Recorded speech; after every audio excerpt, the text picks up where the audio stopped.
আজকে রিভিউ করব দুইটা লিপস্টিক।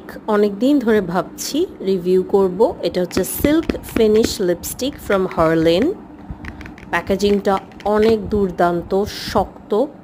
আমি নিয়েছি 52-55 শেডস, দুইটা basic colour of lipstick. Packet থেকে বের করলে ভিতরের প্যাকেজিংটা দেখতে এরকম লাগে, খুবই শক্ত, খুলতে লাগাতে খুবই শক্ত।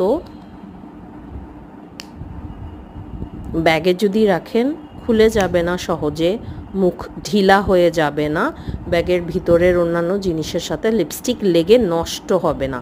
সো আপনি যে কোনো জায়গায় যেতে এটা ক্যারি করতে পারেন। এটা আমাদের দেশি লিপস্টিক, দেশি ব্র্যান্ড, সো দামেও অনেক সস্তা। 52টা হচ্ছে পিঙ্ক শেড। আমি অনেক দিন ব্যবহার করেছি তাই কমে গেছে, এটা একদম ব্র্যান্ড নিউ না লিপস্টিকটা। আর এরপর যে শেডটা দেখাবো সেটা হচ্ছে 55 নম্বর শেড, ব্রাউন কালার। তার মাঝে বলে রাখি, আমার চ্যানেলটি যদি ভালো লেগে থাকে please like, share and subscribe. Press the bell button যাতে আপনারা নিয়মিত আমি ভিডিও আপলোড করলে খবর পান। আমি হচ্ছি বাংলাদেশ লাইফস্টাইল ব্লগস। ভালো লেগে থাকলে কমেন্ট করবেন, কিছু জানার থাকলে কমেন্ট করবেন।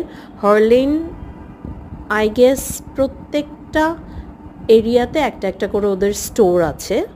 এখানে আমি প্যাকেজিংটা দেখাচ্ছি, দাম দেখাচ্ছি, ওদের গায়ে সব কিছু লেখা আছে, কোথায় ম্যানুফ্যাকচার, কত দাম, কতদিন ভালো থাকবে, সব কিছু ভালোভাবে। এটা খুবই ভালো একটা লিপস্টিক, কিনতে পারেন, ট্রাই করতে পারেন। এটা কোনো প্রমোশনাল ভিডিও না, আমার ভালো লেগেছে তাই আমি শেয়ার করলাম। খুবই রিজনেবল দাম।